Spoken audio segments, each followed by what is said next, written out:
এখানে আছেন, আমি মনে করি ওখান থেকে যেগুলো ওনারা রসদ সংগ্রহ করেছেন, যেগুলো ওনারা অভিজ্ঞতা অর্জন করেছেন, একুশে হসপিটালে সেগুলো দিয়ে ওনারা রসায়ন করবেন, সেগুলো ইনশাল্লাহ সেগুলো রসায়ন ঘটাবেন, সেটা আমি বিশ্বাস করি।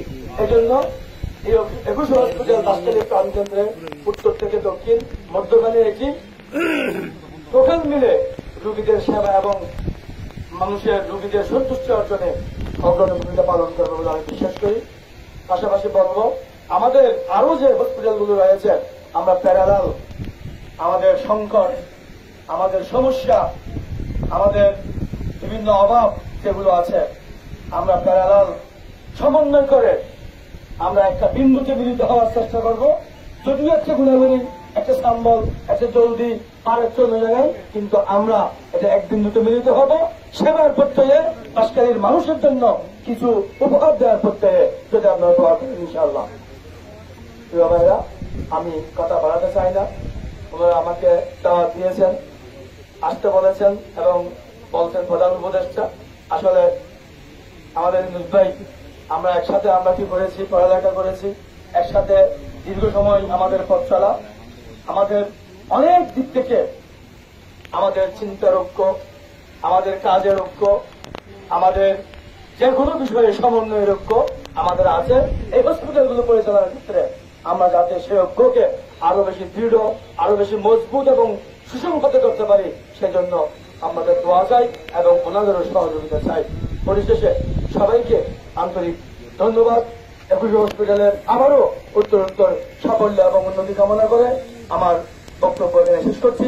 ধন্যবাদ সবাইকে। আসসালামু আলাইকুম। সম্মানিত সুযোগ্য চেয়ারম্যান জনাব মোহাম্মদ ইউনূস সাহেব, আর আমার পাশে এই হাসপাতালের ব্যবস্থাপনা পরিচালক জনাব মোহাম্মদ ইউসুফ সাহেব এবং অন্যান্য যারা উপস্থিত অতিথিবৃন্দ আছেন এবং আপনারা যারা আজকে অতিথি হিসেবে এসেছেন, শেয়ার হোল্ডারগণ সহ সবাইকে সালাম এবং শুভেচ্ছা জানাচ্ছি।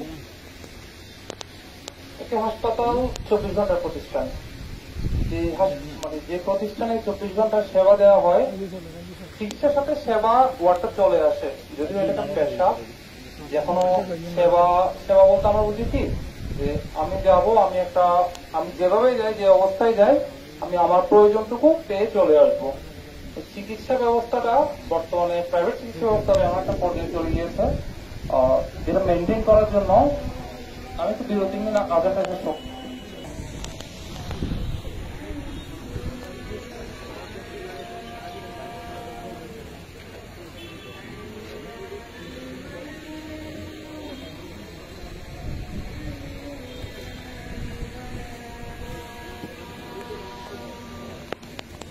ছিলাম।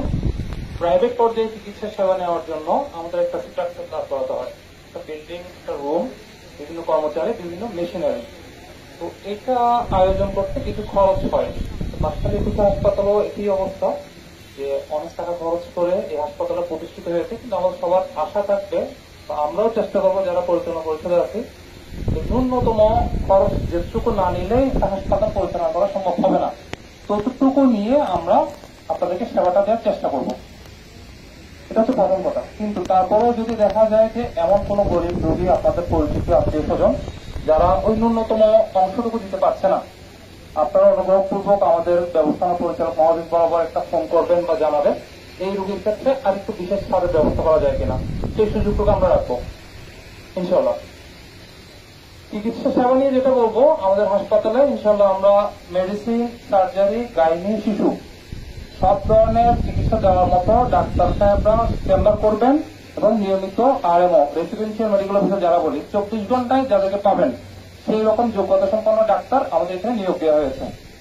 সুতরাং পাশেই সরকারি হাসপাতাল আছে, কিন্তু আমাদের বাসকালী জনগণের প্রয়োজন তুলনায় অপ্রতুল। এটা জনগণ বেশি, সেই পরিমাণ সেবা দেওয়ার সক্ষমতা সরকারি পর্যায়ে নেই, যে কারণে প্রাইভেট প্রতিষ্ঠানগুলো সৃষ্টি হচ্ছে। হোক দুইটা হোক, যে কোনো মুহূর্তে আসবেন, মেডিসিন, সার্জারি, গাইনি বিষয়ে আপনারা পরামর্শ পাবেন, চিকিৎসা পাবেন, এই সেবাটুকু আপনারা নিতে পারবেন। বিগত 5 বছর আগে কিছু পরীক্ষার জন্য আমাদেরকে শহরে যেতে হতো গ্রাম থেকে, এবং একটা ইকোকার্ডিওগ্রাফি, একটা ইসিজি হার্টের কি অবস্থা বোঝার জন্য শহরে যেতে হতো। কিন্তু আলহামদুলিল্লাহ বিগত 2 বছর ধরে বাসখালীতে কার্ডিওলজিস্ট, হৃদরোগ বিশেষজ্ঞরা চেম্বার করছেন। ইকোকার্ডিওগ্রাফিটাও এই বাসখালীতে হচ্ছে। যেটা হয়তো সরকারি পর্যায়ে সম্ভব হয় না এখনো, কিন্তু বেসরকারি পর্যায়ে কয়েকটা হাসপাতালে এবং আমাদের এই হাসপাতালে সেটা হবে। আল্ট্রাসোনোগ্রাম যেটা সরকারি হাসপাতাল রাখবেন। আমার একটা পরামর্শ হচ্ছে, বাসকালীতে আমরা সর্বোচ্চ সেবাটা দিতে পারবো না, কিন্তু সর্বনিম্ন সেবাটা আমরা দিতে পারবো ইনশাল্লাহ। সর্বোচ্চ বলতে অনেক কিছু আমাদের বাংলাদেশেও হয় না, বাইরে পাঠাতে হয়, চট্টগ্রামে হয় না, ঢাকাতে পাঠাতে হয়। তো যে সুবিধাটুকু অন্তত চট্টগ্রাম মেডিকেলে গেলে পাবেন, সেই সুবিধাটা আমরা বাসখালী 21 হাসপাতাল দেওয়ার চেষ্টা করবো। জিএস প্লাজাতে 21 হসপিটালে উদ্বোধন অনুষ্ঠানে উপস্থিত সম্মানীয় প্রিয় বন্ধুবর, অ্যাডভোকেট মোহাম্মদ নাসের, চেয়ারম্যান বাঁশখালী মা শিশু general hospital, chairman Banshkhali national hospital এবং সেক্রেটারি আইনজীবী সমিতি বাঁশখালী। উপস্থিত আছেন বাঁশখালী 21 হসপিটালের সম্মানিত vice chairman AKM Mainuddin, advocate Anwar Sadat এবং ডাক্তার সৈয়দ আজিমুদ্দিন সাহেব। উপস্থিত আছেন অত্র হসপিটালের সম্মানিত আরএমও ডাক্তার সাইফুল সাহেব, ডাক্তার হারুন সাংবাদিকবৃন্দ। উপস্থিত আছে 2001 সালে বাঁশখালী আধুনিক হসপিটাল প্রতিষ্ঠার মাধ্যমে বাঁশখালীতে প্রথম প্রাইভেট হসপিটাল প্রতিষ্ঠা হয়। বাঁশখালী আধুনিক হসপিটাল প্রথমেই বাঁশখালীতে পদার্পণ করে বাঁশখালী সরকারি হাসপাতালের পাশাপাশি সবাইকে চিকিৎসা সেবা দেওয়ার চেষ্টা করে। এই চিকিৎসা সেবা মানুষের 5টি মৌলিক চাহিদার অন্যতম একটি চাহিদা, অন্ন, বস্ত্র, বাসস্থান, শিক্ষা, চিকিৎসা।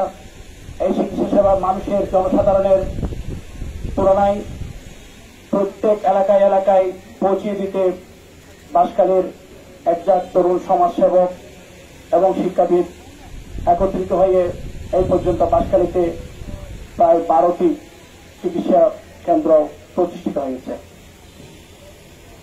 কারো কারো সীমাবদ্ধতার কারণে সমস্যা হলেও প্রত্যেকের, আমার জানা মতে প্রত্যেকের নিয়ত হচ্ছে মানব সেবা করা। মানুষের সেবার জন্যই এই প্রতিষ্ঠানগুলো প্রতিষ্ঠা করা হয়েছে। তাহলে মানুষ অর্থ থাকলে আরো অনেক কিছু করতে চায়, অনেক কিছু করা যেত, কিন্তু এগুলো বাদ দিয়ে আমরা প্রাইভেট হসপিটালগুলো প্রতিষ্ঠা করেছি মানব সেবার জন্য।